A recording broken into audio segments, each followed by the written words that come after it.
Uttarakhand express में आप सभी का स्वागत है। आपके साथ मैं हूं नलिनी पांडे। खबरों की शुरुआत करेंगे। हरिद्वार में हर की पैड़ी पर भिखारियों ने जबरदस्त हंगामा किया है। एक श्रद्धालु यहां कपड़े बांटने के लिए आया था गरीबों में। इस दौरान यहां पर आपस में ही लड़ाई हो गई, अफरा तफरी मच गई और घाट पर मौजूद सैकड़ों भिखारियों ने छीना झपटी शुरू कर दी। इस दौरान यहां पर हंगामे जैसी स्थिति बन गई। ये भी आपको बता दें कि हर की पैड़ी पर हजारों की तादाद में भिखारी जमा रहते हैं। पुलिस और प्रशासन की तमाम कोशिशों के बाद भी हर की पैड़ी भिखारी मुक्त नहीं हो पा रही।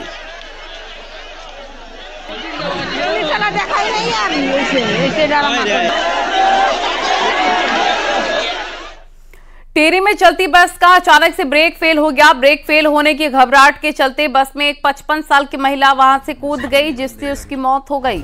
वहीं ड्राइवर ने बस को पहाड़ी से टकराकर किसी तरह से सभी यात्रियों की जान बचा ली। ये बस दिल्ली से उत्तरकाशी जा रही थी। डॉक्टर ने उनका एग्जामिनेशन किया और तत्पश्चात उनके सारे एग्जामिनेशन के बाद पता चला कि वो ब्रॉड डेथ थी।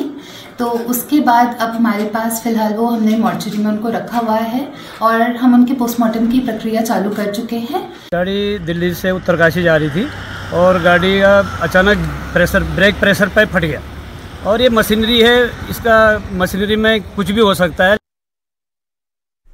हरिद्वार में हत्या और लूट के मामले में फरार चल रहे 25,000 के नामी बदमाश को एसटीएफ ने अरेस्ट कर लिया है। एसटीएफ ने आरोपी शिब्बू लंगड़े को दिल्ली से अरेस्ट किया।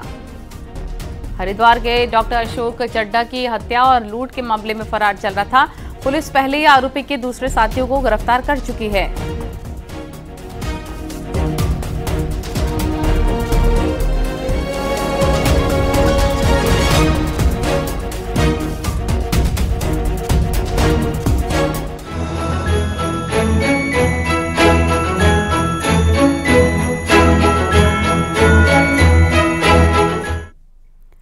भारत में जहां नए साल 2024 का बेसब्री से इंतजार हो रहा है, वहीं पर न्यूजीलैंड में नए साल का आगाज भी हो चुका है। ऑकलैंड के सबसे फेमस स्काई टावर में आतिशबाजी की तस्वीरें सामने आई हैं और नए साल पर सबसे पहले न्यूजीलैंड से तस्वीरें सामने आती हैं। ऑस्ट्रेलिया में भी नए साल का आगाज हो चुका है। सिडनी से नए साल के जश्न की शानदार स्वागत की तस्वीरें सामने आई हैं।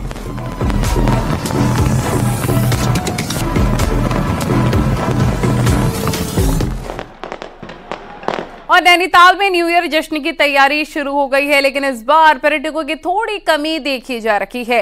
हालांकि नैनीताल पहुंचे पर्यटक काफी खुश नजर आ रहे हैं और नए साल के जश्न का पूरा इंतजाम हो चुका है। 31 के जश्न के लिए भले ही नैनीताल हो, लेकिन इस बार पिछले सालों के मुकाबले भीड़ काफी कम है। ये माल रोड है, देख सकते हैं कि जिस तरह से टूरिस्ट का यहाँ पर चहलकदमी आमतौर पर रहता है, इस बार भीड़ की खासा कमी है। हालांकि जो स्थानीय लोग प्रशासन को इसके लिए जिम्मेदार मान रहे हैं, लेकिन टूरिस्ट कई मायने में इस बार खासा कम है। फर्स्ट टाइम आए नैनीताल, लगा यहाँ 31 मनाया जाना चाहिए। बिल्कुल सर, मुझे लगा कि यहाँ पर मनाना चाहिए 31 दिसंबर, और वैसे भी फैमिली को कुछ तो टाइम देना ही चाहिए, न्यू ईयर सेलिब्रेट करना चाहिए। कितना एंजॉय कर रहे हैं आप लोग?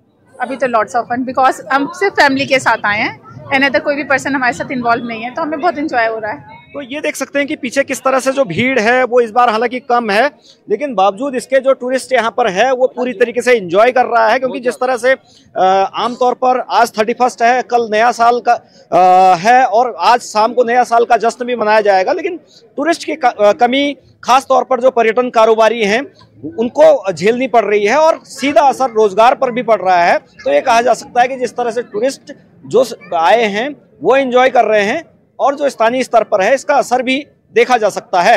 वीरेंद्र बिष्ट, न्यूज 18, नैनीताल। उत्तरकाशी के हर्षिल घाटी में न्यू ईयर का जश्न मनाने के लिए बड़ी संख्या में पर्यटक पहुंचे। 31 और न्यू ईयर को देखते हुए होटल कारोबारियों ने पर्यटकों के स्वागत में हर्षिल को सजाया। हर्षिल में लगभग सभी होटल फुल हैं।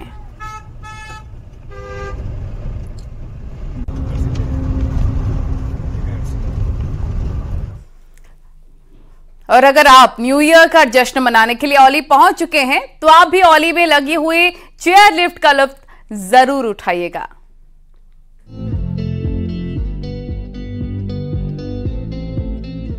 जोशीमठ में एशिया की एक तो सबसे लंबी रोपवे भी है जो जोशीमठ से औली जाती है, लेकिन पिछले साल जोशीमठ में आई आफत से रोपवे बंद है। ऐसे में सैलानियों की घूमने का एकमात्र साधन है चेयर लिफ्ट जो औली में चलती है। ये भी एशिया की सबसे लंबी चेयर लिफ्ट है। इसमें खुली चेयर है जिसमें 4 सवारी बैठकर औली की हसीन वादियों का आनंद लेते हैं। जब ये आए तो ये चेयर लिफ्ट से आना था औली, लेकिन ऐसे बहुत डर लगता है देख के कि कहीं क्या होगा, लेकिन एकदम स्मूथली जाता है, अच्छे से जाता है, बड़ी ऐसे उतारे। बहुत मज़ा आया मुझे तो, वैसे भी ऐसी सब चीज़ें बड़ी मज़ा आती है और इसका व्यू वाज ऑसम। और उसको छोड़ के जब भी हम लोग ऊपर गए तभी थोड़ा लग रहा था कि फास्ट है कुछ, पर बहुत स्मूथ था और बहुत बढ़िया था। मैं फैमिली के साथ आया हूँ, हम लोग फैमिली के साथ ऊपर गए, बैठे, जो ठंडी ठंडी हवा चल रही थी, एकदम मज़ा आ रहा था। और सबको ये राइड में जाना चाहिए, आपको पसंद आएगा और बहुत बढ़िया है, स्टाफ भी अच्छा है। चेयर लिफ्ट का टिकट 500 रुपए है और इन दिनों भारी संख्या में सैलानी औली पहुंच चुके हैं और हर दिन 1000 से 1500 सैलानी चेयर लिफ्ट से औली की वादियों का दीदार कर रहे हैं। लगभग 4 किलोमीटर का ये सफर हवा में झूलते हुए औली टॉप में पहुंचा जा सकता है। लगातार टूरिस्ट आ रहे हैं और थोड़ा व्यवस्थाओं पर हमें ध्यान देना पड़ेगा। और यहाँ पर चेयर लिफ्ट जहाँ तक बात है तो चेयर लिफ्ट में 1500 से लेकर और 1000 से 1500 तक के बीच में चलते हैं पर डे। औली में पर्यटकों का सैलाब पहुंच रहा है, लेकिन थोड़ी सी व्यवस्थाएं सुधारने की भी जरूरत है। अधिकारी भी मान रहे हैं कि औली में थोड़ी सी व्यवस्थाएं सुधारने की आवश्यकता है, जिससे सैलानियों को औली की तरफ आकर्षित किया जा सके। औली से न्यूज़ 18 के लिए नितिन सेमवाल की रिपोर्ट।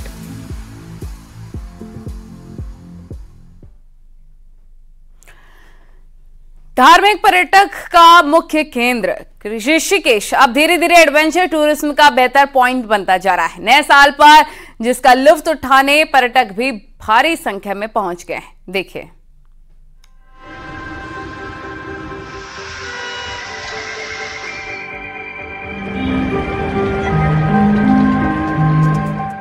गंगा की अटखेलियां करती जलधारा, पक्षियों की चहचहाहट और सुकून से भरे पल। ये दृश्य धार्मिक और योग की नगरी ऋषिकेश की है, लेकिन यहाँ आने वाले पर्यटकों को अब इन सबके साथ गंगा की लहरों पर रोमांच के साथ कई एडवेंचर करने का मौका मिल रहा है। न्यू ईयर पर जिसका मजा लेने देश भर से पर्यटक यहाँ पहुँच रहे हैं। रिवर राफ्टिंग तो ऋषिकेश की पहली पसंद बनी हुई है, जो पर्यटकों के अनुभव को खास कर देती है। ऋषिकेश का हमने सुना था कि यहाँ के एडवेंचर्स बहुत वर्ल्ड फेमस है, तो आज हमने पर्सनली जाके उसको फील किया और फाइनली रिवर राफ्टिंग करके हमको बहुत अच्छा लगा। बहुत ही चैलेंज भरी रिवर राफ्टिंग रही थी। नए साल के जश्न को मनाने के लिए पर्यटकों के पहुंचने का सिलसिला लगातार जारी है। होटल, रिजॉर्ट और कैंप में पहले से ही एडवांस बुकिंग के चलते फुल हो चुके हैं। यहाँ पर कम पैसे में भी एडवेंचर और जंगल कैंपिंग का मजा मिल रहा है। पर्यटकों ने इस बार नए साल में कैंपिंग का बहुत अच्छा पैकेज है उनके लिए। अपना ये लगभग 2,500-3 हज़ार रुपये का पैकेज है, बहुत अच्छा है। अपना ये गढ़वाली लोक नृत्य वगैरह सब होगा उसमें, गढ़वाली फूड वगैरह होगा, उत्तराखंड के पारंपरिक भोजन है उनका भी वो भी सर्व किए जाएंगे। उत्तराखंड में नया साल मनाने के लिए बड़ी संख्या में लोग ऋषिकेश पहुंचने लगे हैं और यहाँ के होटल इंडस्ट्री को एक बड़ा फायदा मिलने जा रहा है। मोदी जी ने आह्वान किया था कि उत्तराखंड में डेस्टिनेशन वेडिंग के लिए अच्छे पॉइंट्स हैं, जिसको देखते हुए बड़ी संख्या में पर्यटक जो हैं इस साल नया साल मनाने भी उत्तराखंड पहुंच रहे हैं। आप देख सकते हैं ये उत्तराखंड है जहां की खूबसूरती आपको बुला रही है। ऋषिकेश से आशीष डोभाल, न्यूज़ 18।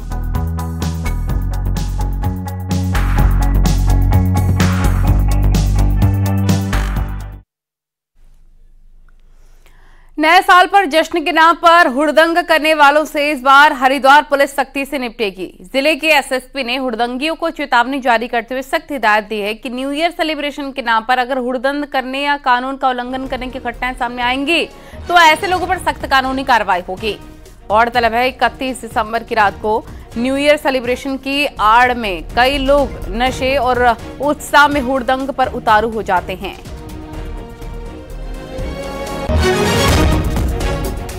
पुलिस लगातार विजिलेंट भी रहेगी, बाहर रहेगी और हमारी हर जगह पे चप्पे चप्पे पे हम लोग अपनी नज़र भी रखेंगे।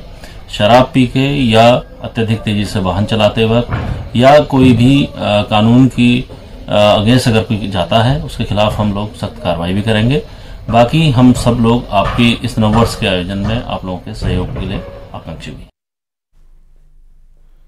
नए साल का जश्न मनाने के बहाने हुड़दंग करने वालों को नैनीताल पुलिस ने अनोखे अंदाज में चेतावनी दी है। सोशल मीडिया पर जारी क्रिएटिव्स में नैनीताल पुलिस का कहना है कि हमारे मेहमान ना बने, अगर गड़बड़ी करेंगे तो विशेष ऑफर के तहत आपको हवालात भी होगी और जुर्माना अलग से देना पड़ेगा।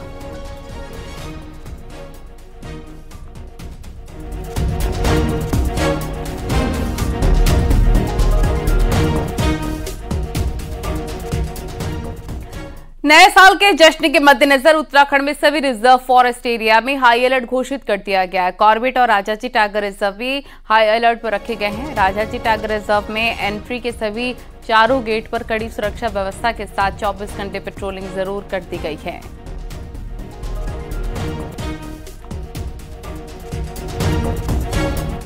थर्टी फर्स्ट के मद्देनजर राजाजी और कॉर्बेट टाइगर रिजर्व में सुरक्षा बढ़ा दी गई है। हाई अलर्ट घोषित किया गया है। खासकर राजाजी टाइगर रिजर्व जो अपने चारों ओर से घनी आबादी से घिरा हुआ है, इसके चारों गेटों पर जहां जहां से भी एंट्री होती है कड़ी सुरक्षा व्यवस्था की गई है और इसके अलावा पार्क के अंदर लगातार पेट्रोलिंग चल रही है वन कर्मियों की। आप देख सकते हैं ये राजाजी टाइगर रिजर्व की मोतीचूर रेंज है, जहां पर जो तमाम फॉरेस्ट कर्मी हैं यहां पर दिन रात इसी तरह से पेट्रोलिंग चल रही है। टावर्स को मद्देनजर हाई अलर्ट घोषित किया गया है। आबादी क्षेत्र जहां पर है वहां से अवांछित तत्वों, हुड़दंग कर्मियों के हुड़दंग करने वाले वन क्षेत्र में प्रवेश करते हैं। अपना नए साल का नया अंदाज मनाने का प्रयास करते हैं। तो हम लोगों का प्रयास है कि जो हमारे वन्य जीव हैं किसी को इसमें कोई खतरा न हो, और आबादी क्षेत्र से वन क्षेत्र में घुसने वाले हैं उनको इसलिए भी प्रतिबंधित किया जाता है कि उन्हें भी कोई खतरा है। कैमरा पर्सन दीपक उपाध्याय के साथ सुनील नौप्रभात, न्यूज़ 18 मोतीचूर, राजाजी। ऋषिकेश में प्री वेडिंग शूट के दौरान एक जोड़ा गंगा की लहरों के बीच फंस गया, जिसके बाद एसडीआरएफ की टीम ने मौके पर जोड़े को बाहर निकाला।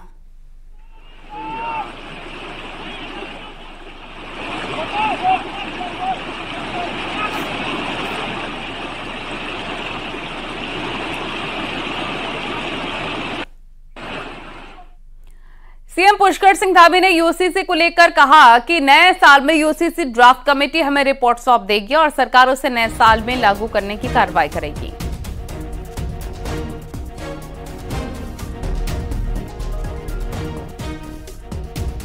उसका ड्राफ्ट हमको नए साल में मिलेगा और नए साल में हम नया काम आगे बढ़ाएंगे। उसका ड्राफ्ट हमको नए साल में मिलेगा और नए साल में हम नया काम आगे बढ़ाएंगे।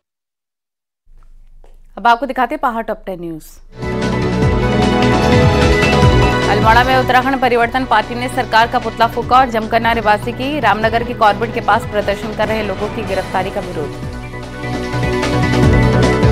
हरिद्वार में कांग्रेस ने बीजेपी नेता कमल रावत के खिलाफ प्रदर्शन किया। कमल रावत पर नाबालिग से रेप का आरोप। रुद्रप्रयाग में भी कांग्रेस ने बीजेपी नेता कमल रावत के खिलाफ प्रदर्शन किया और आरोपी के खिलाफ कड़ी कार्रवाई की मांग की। जनकपुर में भी कांग्रेस कार्यकर्ताओं ने बीजेपी नेता कमल रावत के खिलाफ प्रदर्शन किया और पुतला दहन किया। आरोपी की जल्द गिरफ्तारी की मांग की। अल्मोड़ा में कांग्रेस ने बीजेपी नेता के नाबालिग से रेप मामले को लेकर विरोध किया और आरोपी की गिरफ्तारी की मांग की। अल्मोड़ा में वाल्मीकि समाज के लोगों ने 31 दिसंबर को राष्ट्रीय दिवस घोषित करने की मांग की। साथ ही सफाई करने वाले औजारों की पूजा भी की। टिहरी जिले में स्वास्थ्य सुविधाओं को लेकर कांग्रेसियों ने कंटर बचाओ अभियान चलाने की चेतावनी दी। साथ ही कहा कि स्टाफ नहीं होने से जिला अस्पताल सिर्फ रेफर सेंटर बनकर रह गया है। उत्तरकाशी में गल्ला दुकानदारों ने बैठक कर भरी हुंकार। All India fair price shop dealer federation के साथ जनवरी से घोषित हड़ताल को समर्थन देने का ऐलान किया। चंपावत में बीजेपी मंडल अध्यक्ष द्वारा नाबालिग से रेप के विरोध में सिलाकुई में कांग्रेस के कार्यकर्ताओं ने प्रदर्शन किया। बागेश्वर में सीनियर सिटीजन ने नए साल के पूर्व संध्या पर हवन यज्ञ किया। नए साल सभी लोगों के लिए सुख समृद्धि लेकर आए, ऐसी कामना की।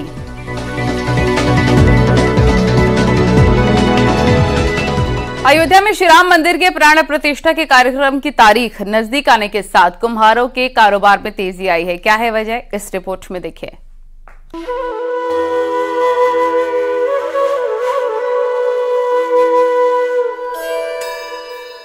ये है देहरादून की कुम्हार मंडी। दिवाली के अलावा यहाँ कारोबार मंदा ही रहता है, लेकिन आजकल यहाँ दिवाली जैसी रौनक देखने को मिल रही है। वजह है अयोध्या में श्री राम मंदिर के प्राण प्रतिष्ठा का कार्यक्रम। 22 जनवरी को अयोध्या में भगवान रामलला की प्राण प्रतिष्ठा का कार्यक्रम होगा और इसी के साथ हर घर में दीपक भी जलेंगे। इसके लिए कुम्हार बड़े पैमाने पर तैयारी कर रहे हैं। नए राम मंदिर की वजह से बहुत ही बिकेंगे, दिवाली की तरह बिकेंगे। अभी लगा ही रहे हैं। तो उम्मीद है इस बार अच्छा माहौल अच्छा माहौल रहेगा। राम का तो बहुत चल रहा है। ये तो बहुत पहली बार ऐसा हुआ कि ऐसा माहौल बन रहा है कि दिवाली के बाद दिवाली बनाई जाएगी। तो इस दिवाली को बनाएंगे वो उत्साह के साथ, जैसा दिवाली से होता है दिवाली से बढ़िया करेंगे इस बार। हाँ बहुत बढ़िया, ये बार दिवाली दिए लेंगे, पटाखे भी लेंगे, सब करेंगे, दिवाली से बढ़िया बनाएंगे। दरअसल विश्व हिंदू परिषद और बीजेपी ने भी श्री राम मंदिर के प्राण प्रतिष्ठा के कार्यक्रम को धूमधाम से मनाने की तैयारी की है। इसके लिए बीएचपी जहां 1 से 15 जनवरी तक 5-5 दिए घर घर में बांटेगी, वहीं बीजेपी ने अपने सभी सांसदों को अपनी अपनी लोकसभा में दिए जलाने के लिए कहा है। दिवाली के बाद ऐसी रौनक कुम्हार मंडी में भी पहली बार देखने को मिल रही है, जब दिए बनाए जा रहे हैं। हर घर में दीप जलाने की तैयारी है। दीपोत्सव एक बार फिर मनाया जा रहा है, क्योंकि राम मंदिर अयोध्या में एक बार फिर से दीपावली का माहौल है। कैमरा पर्सन संदीप नेगी के साथ न्यूज़ 18 के लिए देहरादून से भारती शुक्लानी यूनियान। देहरादून में मुख्यमंत्री पुष्कर सिंह धामी ने रविवार को झाझरा के बालाजी धाम पहुंची, जहां सीएम पुष्कर सिंह धामी ने बालाजी धाम में पूजा अर्चना की। इस दौरान मुख्यमंत्री धामी ने भगवान बालाजी से प्रदेशवासियों की सुख शांति की कामना की।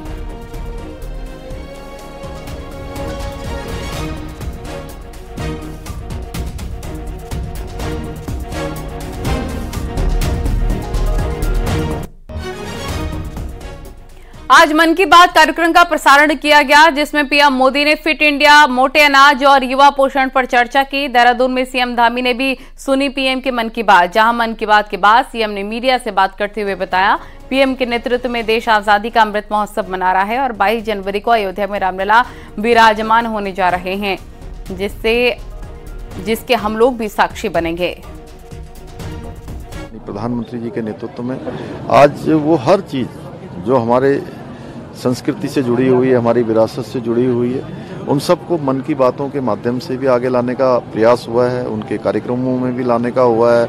आज़ादी का जो अमृत महोत्सव माननीय प्रधानमंत्री जी के नेतृत्व में देश की आज़ादी के 75 वर्ष हम सब लोगों ने जिसका उत्सव मनाया है, उसमें भी उन्होंने किया है। और आज भगवान राम का भव्य और दिव्य मंदिर बनकर तैयार हो रहा है। ये संपूर्ण देशवासियों के लिए, समस्त राम भक्तों के लिए, राष्ट्र भक्तों के लिए एक उत्सव है, दीपावली है और हम सब मनाएंगे इस पर और इसके साक्षी बनेंगे। मुख्यमंत्री पुष्कर सिंह धामी ने प्रेम नगर के सुद्धोवाला में प्रधानमंत्री नरेंद्र मोदी के मन की बात कार्यक्रम का 108वां संस्करण सुना। वहीं सीएम धामी ने लेखक हरि सिंह बिष्ट द्वारा लिखी गई पुस्तक मन की बात सकारात्मक संवाद से सशक्त भारत का विमोचन भी किया। इस पुस्तक में प्रधानमंत्री के मन की बात कार्यक्रम के 75वें संस्करण से 99वें संस्करण तक विस्तार से वर्णन किया गया।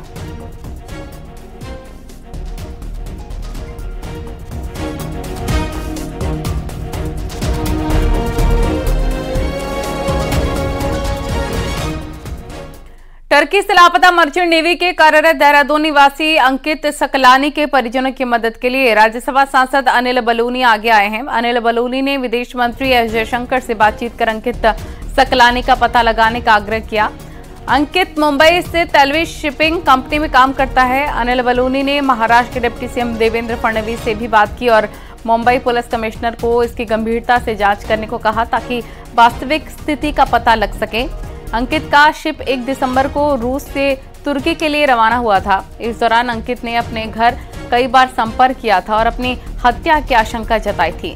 18 दिसंबर को कंपनी से एक कॉल आई, जिसमें बताया गया कि अंकित ने समुद्र में कूदकर आत्महत्या कर ली है।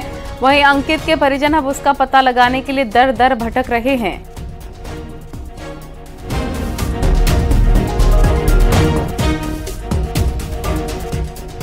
रामनगर में कॉर्बेट का ढेला और झिरना गेट की ओर जाने वाले रास्ते को सुबह सांवलदे में ग्रामीण ने जमकर वहां प्रदर्शन किया। ग्रामीण वन्य जीवों के हमले में मृतक आश्रितों के परिजनों को 25 लाख और हमले में घायलों का पूरा इलाज कराने के साथ ही उन्हें 10 लाख की मुआवजे की मांग कर रहे थे।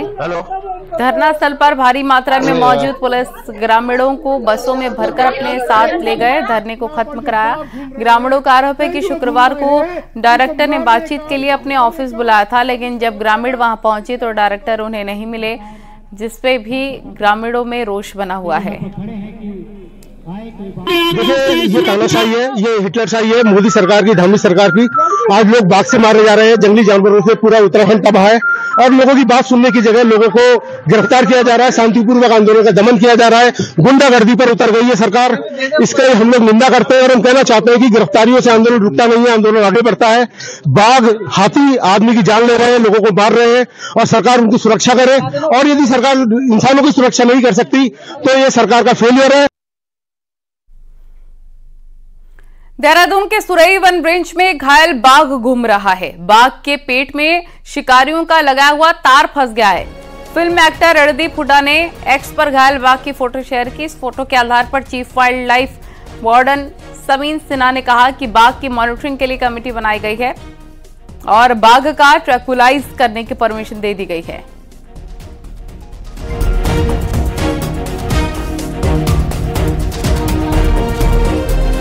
उत्तराखंड अधीनस्थ सेवा चयन आयोग की 226 पदों पर स्नातक स्तरीय भर्ती लिखित परीक्षा रविवार को हुई है, जिसके लिए प्रशासन ने हर प्रकार की तैयारियां की थी।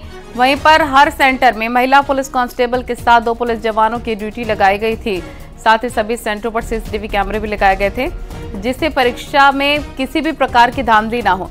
परीक्षा के लिए देहरादून में ही 47 परीक्षा केंद्र बनाए गए थे।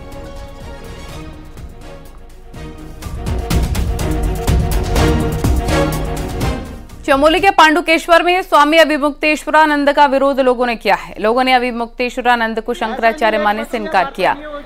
स्वामी अभिमुक्तेश्वरानंद शीतकालीन 4 धाम यात्रा पर निकले हैं। हमको कोई जवाब दे। अपनी गति फिक्स नहीं है, अपने स्थान को पता नहीं कौन सा, अपनी गति फिक्स करो। शंकराचार्य पांडुकेश्वर जोशीमठ के विभाग ऐसा नहीं है कि पूजा यहाँ। उत्तराखंड में 1 साल बाद कोविड का पहला केस सामने आया है। देहरादून में 77 साल के मरीज की कोविड जो रिपोर्ट है वो पॉजिटिव आई है। मरीज को होम आइसोलेशन में रखा गया और स्वास्थ्य विभाग अब मरीज की जीनोम सीक्वेंसिंग की बात कर रहा है। तकरीबन 1 साल बाद कोविड का नया केस उत्तराखंड में आया है और ये पहला केस आने से स्वास्थ्य विभाग भी हड़कंप में आ गया है। हालांकि ये नए वेरिएंट का केस है, ऐसा अभी तक स्वास्थ्य विभाग की तरफ से नहीं कहा जा रहा है, लेकिन 77 वर्षीय ये बुजुर्ग लंबे समय से अस्पताल में एडमिट थे। निजी अस्पताल में इनका इलाज चल रहा था, जिन्हें अब डिस्चार्ज कर दिया गया है। स्वास्थ्य विभाग ये कह रहा है कि जीनोम सीक्वेंसिंग अब कराई जाएगी, लेकिन ये कहा जा सकता है कि कोविड की आहट के बीच ये नया केस जरूर चिंता का विषय बन गया है और अब स्वास्थ्य विभाग आगे की कार्रवाई में लगा हुआ है। घर में ही इनको आइसोलेट कर दिया गया है, इनका इलाज चल रहा है। कैमरा पर्सन संदीप नेगी के साथ न्यूज़ 18 के लिए देहरादून से भारती सकलानी उनियाल। लोकसभा चुनाव को देखते हुए बीजेपी का टॉप सीक्रेट सेल सक्रिय हो गया है। प्रदेश की 5 लोकसभा सीटों को कैसे जीता जाए, इस पर बीजेपी की टॉप सीक्रेट टीम काम करने वाली है। देखिए रिपोर्ट।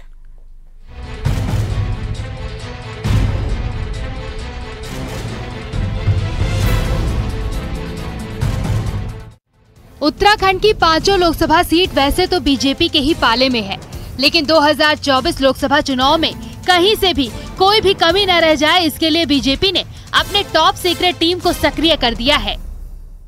आने वाले 5 महीनों में बीजेपी का ये टॉप सीक्रेट सेल खास तौर पर काम करेगा। सेट का पहला टारगेट रहेगा 5 सीटों पर जीत का वोट शेयर 75% तक रखना और इसके साथ सेल के साथ पहली बैठक जनवरी के पहले हफ्ते में ही होनी है, जिसमें केंद्र की तरफ से पूरी गाइडलाइंस भी दी जाएगी। मुख्यमंत्री से लेकर के मंडल अध्यक्ष तक हमारे एक बूथ पर 24 घंटा निवास करेंगे।